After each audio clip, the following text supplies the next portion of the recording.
మూసీ ప్రక్షాళన కోసం మూసీ కార్పొరేషన్తో కలిసి జల మండలి ప్రణాళికలు సిద్ధం చేస్తుంది. మూసీ పరిధిలో కలిసి మురుగునీటిని 100% శుద్ధి చేయడమే లక్ష్యంగా సంబంధిత కేంద్రాలను కీలక ప్రాంతాల్లో జల మండలి ఏర్పాట్లు చేస్తుంది. దీనికి సంబంధించిన మరింత సమాచారాన్ని మా ప్రతినిధి ప్రియాంక అందిస్తారు.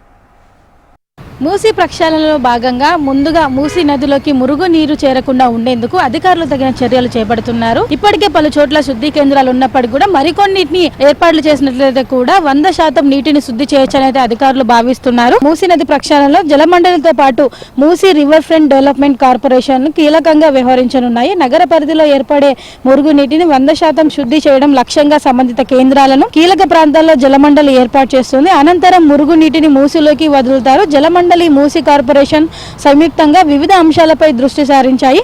మురుగు శుద్ధి కేంద్రాలకు అనుసంధానించాల్సిన పైప్ లైన్ల కోసం మూసీ కార్పొరేషన్ తో పాటు జలమండలి కార్యాచరణ రూపొందిస్తుంది. ప్రస్తుతం ఓఆర్ఆర్ వరకు నగరంలోకి రోజుకు 1950 MLDల మురుగు వెలువడుతుండగా ఇప్పటికే 772 MLDల సామర్థ్యం కలిగిన STPలతో శుద్ధి చేస్తున్నారు. మరో 653 MLDల మురుగు శుద్ధి కేంద్రాలని కొన్ని అందుబాటులోకి రాగా మరికొన్ని తుది దశలో ఉన్నాయి. అయితే 2036 నాటికి నగరంలో ఏర్పడే మురుగుని 2800 MLDలుగా అంచనా వేశారు. ఈ క్రమంలో అమృత్ 2.0లో భాగంగా ఏర్పాటు చేయనున్న 39 STPలను కీలకమైనవిగా జలమండలి అయితే భావిస్తుంది. ఇవి ఓఆర్ఆర్ లోపల ఉన్న కీలకమైన చెరువుల వద్ద ఏర్పాటు కానున్నాయి. వీటిలో 100 MLDల సామర్థ్యంతో ఉస్కబావి వద్ద 98.5 MLDల సామర్థ్యంతో తిమ్మక్క చెరువు వద్ద నిర్మించనున్న అతిపెద్దవి. సో మిగిలినవి 37 MLDల కంటే తక్కువ సామర్థ్యం కలిగినవి. కొత్త వాటిలో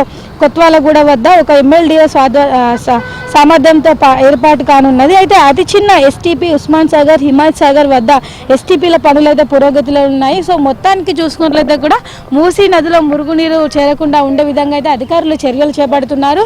ఆ మూసీ ప్రక్షాళనలో ఇదంతా కీలకమైనది అని కూడా చెప్పొచ్చు. ఎందుకంటే మూసీ సుందరీకరణలో భాగంగా ఈ ముందుగా మురుగునీటిని అందులో చేరకుండా చేసినట్లయితే కూడా మూసీ చాలా వరకు మెరుగుపడే అవకాశం ఉంది. అలాగే మూసీ సుందరీకరణలో భాగంగా చుట్టుపక్కల కూడా ఈ పర్యాటక కేంద్రంగా కూడా తీర్చిదిద్దినట్లయితే కూడా ఫ్యూచర్ లో ఇది ఒక మురుగునీటి కాలువగా కాకుండా ఒక విజిటింగ్ ప్లేస్ లో కూడా అభివృద్ధి చెందే అవకాశాలు ఉన్నాయి. వీడియో జర్నలిస్ట్ రవితో ప్రియాంక, HM TV, హైదరాబాద్.